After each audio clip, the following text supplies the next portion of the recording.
ಎಲ್ಲರಿಗೂ ನಮಸ್ಕಾರ. ಅಂತಿಮ ವಿದಾಯ ತರಗತಿ 7ನೇ ತರಗತಿ, ವಿಷಯ ಕನ್ನಡ, ಭಾಗ 3, ಪಾಠ 13. ಮಕ್ಕಳೇ, ಪಾಠದ ಹೆಸರು ಅಂತಿಮ ವಿದಾಯ. ನಾವು ಹಿಂದಿನ ತರಗತಿಯಲ್ಲಿ ಡಾಕ್ಟರ್ ಒಬ್ಬ ತಂದೆಯನ್ನು ಸಮಾಧಾನವನ್ನು ಮಾಡ್ತಿದ್ದಾನೆ. ಏನಪ್ಪ ಅಂತ ಹೇಳಿದ್ರೆ, ನಾನು ಏನು ಮಾಡಬೇಕೋ ಅದನ್ನು ಪ್ರಾಮಾಣಿಕವಾಗಿ ಮಾಡುತ್ತೇನೆ. ನಿಮ್ಮ ಮಗನನ್ನು ಉಳಿಸಲು ನನ್ನ ಎಲ್ಲ ಸಾಮರ್ಥ್ಯವನ್ನು ಪಣಕ್ಕಿಟ್ಟು ನೋಡುತ್ತೇನೆ. ಆದರೂ ನಮ್ಮನ್ನೆಲ್ಲ ಮೀರಿದ ಶಕ್ತಿ ಮುಂದೆ ನಮ್ಮ ಆಟವೇನು ನಡೆಯದು. ಹೋಗಿ ದೇವರ ಮುಂದೆ ಬೇಡಿಕೋ ಎಂದು ಆ ತಂದೆಗೆ ವೈದ್ಯರು ಹೇಳುತ್ತಾರೆ. ಆಗ ಹೇಳ್ಬಿಟ್ಟು ಕೊಠಡಿಯೊಳಗೆ ಹೋಗಿ ಸುಮಾರು ಗಂಟೆಗಳ ಕಾಲ ಆಪರೇಷನನ್ನು ಮಾಡಿ ಮತ್ತೆ ಬಾಗಿಲನ್ನು ತೆರೆದು ಹೊರಗಡೆ ಬರ್ತಾರೆ. ಹೊರಗಡೆ ಬಂದಿದ ನಂತರ ಅದೇ ಅವಸರ, ಹೇಗೆ ಬಂದಿರ್ತಾರೋ ಡಾಕ್ಟರ್ ಅವಸರದಿಂದ, ಅದೇ ಅವಸರದಿಂದ ಹೋಗಲು ಶುರು ಮಾಡ್ತಾರೆ. ಅಲ್ಲಿಯ ತನಕ ಹಿಂದಿನ ತರಗತಿಯಲ್ಲಿ ಆಗಿತ್ತು ಅಲ್ವಾ ಮಕ್ಕಳೇ? ಈಗ ಮುಂದಿನ ಭಾಗವನ್ನು ನೋಡೋಣ. ನೋಡಿದ್ಯಾ, ನಾನೇಳಲಿಲ್ಲವೇ, ಆ ಕಾಣದ ಶಕ್ತಿ ನಿನ್ನ ಕೈ ಬಿಡಲಿಲ್ಲ. ಆಪರೇಷನ್ ಯಶಸ್ವಿಯಾಗಿ ಮುಗಿದಿದೆ. ಬಂದಿದ ತಕ್ಷಣ ಡಾಕ್ಟರ್ ಹೇಳ್ತಾರೆ, ನೋಡಿದ್ಯಾ, ನಾನು ಹೇಳಿಲ್ವ ನಿನಗೆ ಹೋಗಿ ಆ ದೇವರನ್ನು ಬೇಡಿಕೊ ಅಂತ. ಆ ಕಾಣದ ಶಕ್ತಿ ನಿನ್ನ ಕೈ ಬಿಡಲಿಲ್ಲ. ಆಪರೇಷನ್ ಯಶಸ್ವಿಯಾಗಿ ಮುಗಿದಿದೆ. ಅಂದರೆ ನಿನ್ನ ಮಗನಿಗೆ ಯಾವುದೇ ಆಪತ್ತು ಇಲ್ಲ, ಆಪರೇಷನ್ ಸಕ್ಸಸ್ ಆಗಿದೆ ಎಂದು ಡಾಕ್ಟರ್ ಆ ತಂದೆಗೆ ಹೇಳುತ್ತಾರೆ. ಈಗ ನಿನ್ನ ಮಗ ಪ್ರಾಣಾಪಾಯದಿಂದ ಪಾರಾಗಿದ್ದಾನೆ, ಯಾವುದೇ ಆತಂಕ ಇಲ್ಲ. ಅದೇನನ್ನೂ ಬರುತ್ತಿದ್ದ ತಂದೆಯನ್ನು ಏನೋ ಹೇಳಬೇಕು. ಆ ತಂದೆ ಡಾಕ್ಟರಿಗೆ ಏನನ್ನೋ ಹೇಳಲು ಮುಂದಾಗ್ತಾರೆ. ಆಗ ಆ ಡಾಕ್ಟರ್ ತಡೆದು ವೈದ್ಯ ತನ್ನ ಮಾತು ಮುಂದುವರಿಸಿದ. ತಡಿಯಪ್ಪ, ನಾನು ಮಾತಾಡ್ತೀನಿ, ಆಮೇಲೆ ನೀನು ಬೇಕಿದ್ರೆ ಮಾತಾಡುವಂತೆ. ನೋಡು, ಮತ್ತೇನಾದರೂ ಕೇಳುವುದಿದ್ದರೆ ಸಿಸ್ಟರ್ ಬರುತ್ತಾರೆ. ನೀನೇನಾದರೂ ಕೇಳಬೇಕು ಅಂತ ಇದ್ದರೆ ಸಿಸ್ಟರ್ ಬರ್ತಾರೆ, ಅವರನ್ನು ಕೇಳು ಅಂತ ಹೇಳಿ ಅವರನ್ನು ಕೇಳು ಎಂದವರೇ ಬಂದಷ್ಟೇ ಧಾವಂತದಲ್ಲಿ ಅಲ್ಲಿಂದ ಖಾಲಿಯಾದರು.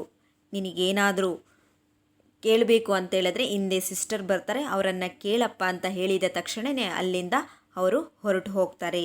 ಆ ತಂದೆಗೆ ವಿಪರೀತ ಬೇಸರವಾಯಿತು. ಏನಿವಯ್ಯ, ಈ ಡಾಕ್ಟ್ರ್ ಏನು ಹೇಳಲಿಲ್ಲವಲ್ಲ ನನ್ನ ಮಗನ ಬಗ್ಗೆ, ಇಷ್ಟನ್ನು ಹೇಳಿ ಹೊರಟೋದ್ರಲ್ಲ, ನನ್ನ ಮಾತು ಕೇಳಲಿಲ್ಲ ಅಂತ ಆ ತಂದೆಗೆ ತುಂಬ ಬೇಸರವಾಯಿತು. ಹಿಂದೆಯೇ ನರ್ಸ್ ಬಂದು ನಿಂತಿದ್ದನ್ನು ಕಂಡು ಇವನೇಕೆ ಇಷ್ಟು ತಾಳ್ಮೆಗೆಟ್ಟವನಂತೆ ವರ್ತಿಸುತ್ತಿದ್ದಾನೆ. ಹಿಂದೆಯೇ ನರ್ಸ್ ಬಂದಿರ್ತಾರೆ. ಆಗ ಆ ತಂದೆ ಕೇಳ್ತಾನೆ, ಇವನೇಕೆ ಎಷ್ಟು ಇವನಿಗೆ ತಾಳ್ಮೆನೇ ಇಲ್ವಲ್ಲ, ಹೀಗೆ ವರ್ತಿಸುತ್ತಿದ್ದಾನೆ. ನನ್ನ ಮಗನ ಸ್ಥಿತಿಗತಿ ಬಗ್ಗೆ ಕೊಂಚ ತಿಳಿದುಕೊಳ್ಳೋಣ ಎಂದರೆ ಅದಕ್ಕೂ ಪರಿಸುತ್ತಿಲ್ಲದಂತೆ. ಅಯ್ಯೋ, ಏನು ಈ ಡಾಕ್ಟರು ಸ್ವಲ್ಪನೂ ನನ್ನ ಮಾತೇ ಕೇಳ್ತಿಲ್ವಲ್ಲ, ಸ್ವಲ್ಪ ಆದರೂ ನನ್ನ ಮಗನ ಒಂದು ಸ್ಥಿತಿಯ ಬಗ್ಗೆ ತಿಳಿದುಕೊಳ್ಳೋಣ ಅಂತೇಳಿದ್ರೆ ಇವನಿಗೆ ಏನು ಪುರುಸೊತ್ತಿಲ್ಲದಂತೆ ಹೋಗ್ತಾ ಇದ್ದಾನಲ್ಲ ಅಂತ ಆ ತಂದೆ ಓಡುತ್ತಿದ್ದಾನಲ್ಲ. ಹಣದ ಹಿಂದೆ ಬಿದ್ದವರ ಧಾವಂತವೇ ಇಂಥದ್ದು. ಬೇರೆ ಆಸ್ಪತ್ರೆಗೆ ಹೋಗಬೇಕು, ಅದು ದುಡ್ಡುಗೋಸ್ಕರ. ನೋಡಿ, ಹಣದ ಹಿಂದೆ ಹೋಗೋರೆಲ್ಲ ಇಂಥದ್ದೇ ಅವಸರದಲ್ಲಿರ್ತಾರೆ ಅಂತ ಆ ತಂದೆ ಹೇಳ್ತಾ ಇದ್ದಾರೆ. ಇವರಿಗೆ ರೋಗಿಗಳ ಜೀವಕ್ಕಿಂತ ದುಡ್ಡೇ ದೊಡ್ಡದು, ಛೇ ಎಂದು ಮೊದಲಿಸಿದರು. ಅಯ್ಯೋ, ಇಂಥವ್ರಿಗೆಲ್ಲ ರೋಗಿಗಳ ಜೀವಕ್ಕಿಂತ ಅವರ ದುಡ್ಡು, ಸಂಪಾದಿಸುವ ದುಡ್ಡೇ ದೊಡ್ಡದು. ಛೂ ಥೂ, ಎಂಥ ವೈದ್ಯರಪ್ಪ ಅಂತ ಮೊದಲಿಸಿದ. ನರ್ಸ್ ಮೌನವಾಗಿ ನಿಂತಿದ್ದಳು. ಇದನ್ನೆಲ್ಲ ಕೇಳಿಸಿಕೊಂಡಂತಹ ನರ್ಸು ಸುಮ್ಮನೆ ನಿಂತುಕೊಂಡಿರ್ತಾಳೆ. ಅವಳ ಕಣ್ಣಿಂದ ನೀರು ಜಾರಿ ಕೆನ್ನೆಯ ಮೇಲೆ ಹರಿಯುತ್ತಿತ್ತು. ಯಾವಾಗ ಆ ತಂದೆ ಹೇಳ್ತಿದ್ದ ಮಾತನ್ನು ಕೇಳಿಸಿಕೊಂಡು ನರ್ಸ್ ಅಳುತ್ತಾ ಕಣ್ಣಿನಿಂದ ನೀರು ಹರಿಯುತ್ತಿರುತ್ತದೆ.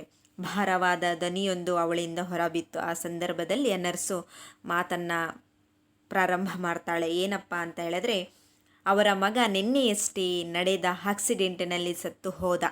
ಪಾಪ, ನಾವು ಅವರಿಗೆ ಫೋನ್ ಮಾಡಿದಾಗ ತಮ್ಮ ಮಗನ ಅಂತ್ಯಕ್ರಿಯೆಯ ದುಃಖದ ಮಡುವಿನಲ್ಲಿದ್ದರು. ಅಲ್ಲಪ್ಪ, ಅವರ ಮಗ ಅಂದರೆ ಡಾಕ್ಟರ್ ಮಗ ನಿನ್ನೆಯಷ್ಟೇ ಆಕ್ಸಿಡೆಂಟಲ್ಲಿ ತೀರು ಹೋಗಿದ್ದಾರೆ, ಸತ್ತು ಹೋದ. ಪಾಪ ಅಲ್ವಾ? ನಾವು ಅವರಿಗೆ ಫೋನ್ ಮಾಡಿದಾಗ ಅವರು ಅಂತ್ಯಕ್ರಿಯೆಯಲ್ಲಿ ಅಂದರೆ ಕೊನೆಯ ಅಂತಿಮ ವಿದಾಯದಲ್ಲಿದ್ದರು. ಅವರ ಮಗನ ಅಂತ್ಯಕ್ರಿಯೆ ಮಾಡುವಂತಹ ಸಂದರ್ಭದಲ್ಲಿತ್ತು.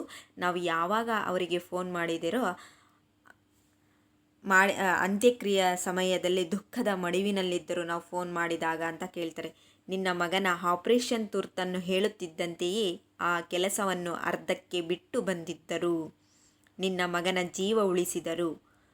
ನೋಡಿ, ಯಾವಾಗ ನಾವು ನಿಮ್ಮ ಮಗನ ಬಗ್ಗೆ ಹೇಳೋದು ಅರ್ಜೆಂಟ್ ಆಗಿದೆ ಸರ್ ಅಂತ ಅವರ ಮಗ ಅಂತ್ಯಕ್ರಿಯೆ ಅರ್ಧಕ್ಕೆ ನಿಲ್ಲಿಸಿ ಬಂದಿದ್ದಾರೆ ಅಂತ ಆ ನರ್ಸು ಆ ತಂದೆಗೆ ಹೇಳಿದರು. ನಿಮ್ಮ ಮಗನ ಜೀವ ಉಳಿಸಿದರು. ಈಗ ಅವರು ತಮ್ಮ ಮಗನ ಅಂತಿಮ ವಿದಾಯಕ್ಕೆ ಹೋಗುತ್ತಿದ್ದಾರೆ. ನೋಡಪ್ಪ, ಯಾಕೆ ಅವರಿಗೆ ಅಷ್ಟೊಂದು ಅವಸರ ಇದೆ ಅಂತೇಳಿದರೆ, ನಿನ್ನೆ ಆಕ್ಸಿಡೆಂಟ್ ಆಗಿದೆ. ಆ ಆಕ್ಸಿಡೆಂಟಲ್ಲಿ ಅವರ ಮಗ ತೀರಿ ಹೋಗಿದ್ದಾನೆ. ನಾವು ಫೋನ್ ಮಾಡಿದಾಗ ದುಃಖದಲ್ಲಿದ್ದರು, ಆದರೆ ವಿಷಯ ತಿಳಿದಿದ್ದಂತೆ ಅರ್ಧಕ್ಕೆ ಬಿಟ್ಟು ಬಂದಿದ್ದಾರೆ. ಈಗ ನಿಮ್ಮ ಮಗನ ಜೀವ ಉಳಿಸಿದ್ದಾರೆ. ಈಗ ಅವರ ಮಗನ ಅಂತ್ಯಕ್ರಿಯೆ ನಡಿಬೇಕಾಗಿದೆ, ಅದಕ್ಕೆ ಹೋಗುತ್ತಿದ್ದಾರೆ ಎಂದು ಹೇಳಿದಳು. ಆ ತಂದೆಯ ಗಂಟಲು ಹಿಂಗಿ ಹೋಯಿತು. ಈ ವಿಷಯವನ್ನು ಕೇಳಿದಂತಹ ತಂದೆಯ ಗಂಟಲು ಒಣಗಿ ಹೋಯಿತು. ತನ್ನ ಮಗನನ್ನು ನೋಡುವುದಕ್ಕೂ ಚೈತನ್ಯವಿಲ್ಲದೆ ಕುರ್ಚಿಯಲ್ಲಿ ಕುಸಿದು ಕುಳಿತ. ಅಯ್ಯೋ, ನಾನು ಎಷ್ಟೆಲ್ಲ ಮಾತಾಡದ್ನಲ್ಲ, ಇವರ ಮನಸ್ಸಿನಲ್ಲಿ ಅಷ್ಟೊಂದು ನೋವಿದ್ದುಕೊಂಡು ಏನು ಹೇಳದೆ ನನ್ನ ಮಗನನ್ನು ಕೊಟ್ರಲ್ಲ ಅಂತ ಅವರ ಮನಸ್ಸಿನಲ್ಲಿ ಬಂದಿದ್ದ ತಕ್ಷಣವೇ ಅವರ ಗಂಟಲು ಒಣಗಿ ಹೋಯಿತು. ಜೊತೆಗೆ ಅವರು ನಿಸ್ಸಹಾಯ ಸ್ಥಿತಿಯಲ್ಲಿ ಅಲ್ಲಿಯೇ ಇದ್ದಂತಹ ಕುರ್ಚಿಯ ಮೇಲೆ ಕುಳಿತರು. ಇನ್ನು ಮುಖ್ಯಾಂಶಗಳು: ಪಾಠದ ಹೆಸರು, ಪಾಠದ ವಿವರಣೆ. ವಿರುದ್ಧ ಪದಗಳನ್ನು ಬರೆಯಿರಿ. ಶಕ್ತಿ, ಅಸಹನೆ, ದುಃಖ, ಶಾಂತ, ಅಂತಿಮ. ಮಕ್ಕಳೇ, ಇದಕ್ಕೆ ನೀವೇ ವಿರುದ್ಧ ಪದಗಳನ್ನು ಬರೀಬೇಕು. ಇನ್ನು ಬಿಡಿಸಿ ಬರೆಯಿರಿ.